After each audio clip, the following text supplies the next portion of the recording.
நாகர்கோவில் கோட்டாறு புனித சவேரியார் பேராலயத்தில் திருவிழா 2025ஆம் ஆண்டு மிக சிறப்பாக நடைபெற்று முடிந்தது. இதன் முக்கியமான நிகழ்வான தேர்பவனி முடிந்து அந்த தேரை இழுத்து கொண்டு போகும் காட்சிகள் தான் நீங்கள் இப்போது பார்த்து கொண்டிருக்கிறது. இந்த மாவட்டத்தில் இருந்தும் பிற மாவட்டங்களில் இருந்தும் பிற மாநிலமான கேரளாவில் இருந்தும் இங்கே அநேகம் பக்தர்கள் வந்ததாக கூறப்படுகிறது. அது மட்டுமல்லாமல் குழந்தைகளுக்கு விளையாடக்கூடிய அளவில் உள்ள நிகழ்ச்சிகள் மற்றும் ஸ்டேஜ் ப்ரோக்ராம்ஸ் மற்றும் சாலையோரம் கடைகள், வணிக விஷயங்கள் மற்றும் இந்த திருவிழாவை பார்ப்பதற்கு அலைமோதிய கூட்டம் இவை காரணமாக நாகர்கோவில் மாநகரம் ரொம்பவும் பரபரப்பாக இருந்தது.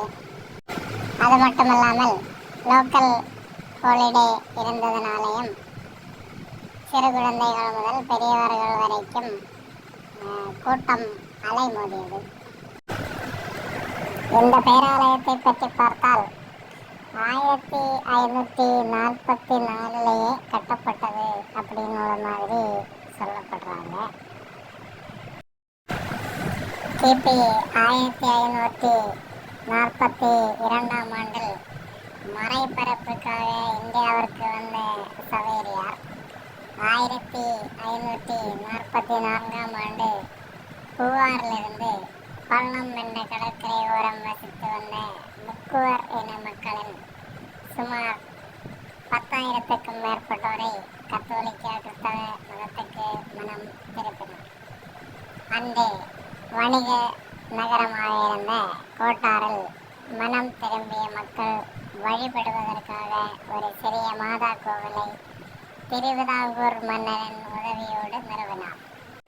அதில் ஆலய ஆவணங்களின்படி இந்த ஆலயம் 1500ஆம் ஆண்டில் கட்டப்பட்டுள்ளது அப்படின்னு சொல்லப்படுறாங்க. 1603ஆம் ஆண்டு இத்தாலியை சார்ந்த பாதிரியார் அந்தேயேசு புச்சரியோ என்பவர் மரத்தாலும் களிமண்ணாலும் இவ்வாலயத்தை விரிவாக்கம் செய்ததாக கூறப்படுகிறது. கிபி 1713ஆம் ஆண்டு இவ்வாலயம் மேலும் விரிவாக்கம் செய்யப்பட்டது, கல்லினால் கட்டப்பட்டது என்பதையும் சொல்லப்படுகிறது. கிபி 1806ஆம் ஆண்டு கொல்கத்தாவை சார்ந்த பொறியியலாளர் நுணுக்கமான வேலை பாடமடைந்த ஆலய பீடம் உருவாக்கப்பட்டது. கிபி 1865ஆம் ஆண்டு இவ்வாலயம் தற்போதைய நிலைக்கு விரிவாக்கம் செய்யப்பட்டுள்ளது.